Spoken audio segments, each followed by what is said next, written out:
So if the Son of God died, okay, why do you call Friday Good Friday?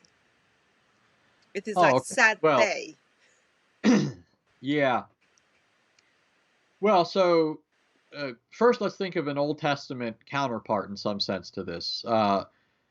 In the Old Testament, you have the story of Joseph, right, where his brothers, out of their envy for God's blessing upon him and the fact that his father Jacob favors him, they they dislike Joseph, they mistreat Joseph, they ultimately end up selling him into slavery.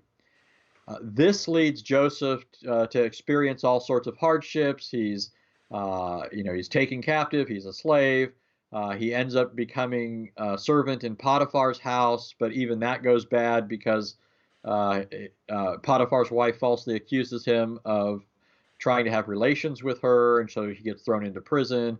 Then he almost gets killed in prison, but he's saved by interpreting Pharaoh's dreams. Uh, and so ultimately, then he becomes the second next to Pharaoh, his right hand man, ruler over all of Egypt, right?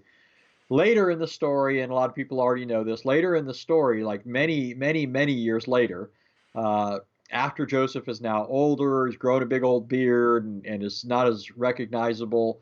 Um, his brothers have to go down to Egypt to get food for their family because it's a time of famine. And when they go up, eventually in the story, there's a lot more suspense than this. But at the end of the story, Joseph reveals himself to his brothers, and now they think that he's going to kill them because of what they did to him. And here's what Joseph says. Joseph says, "You meant it for evil against me, but God intended it for good in order to save many lives."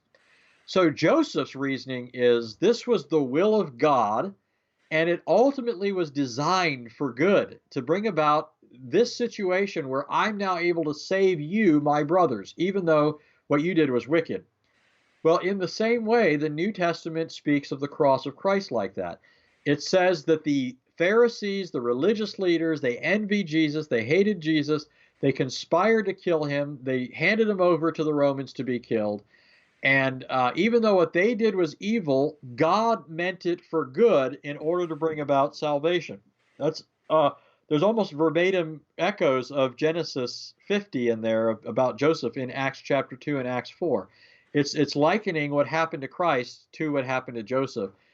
And of course, what happens after that is Jesus is exalted to the right hand of the Father, right? Just like Joseph was exalted to the right hand of Pharaoh. And so we call it good because of what God's intention was in the event, what God was accomplishing. For us, it's good. Christ saved us. It was the ultimate act of sacrificial and saving love, and so it's good from that perspective.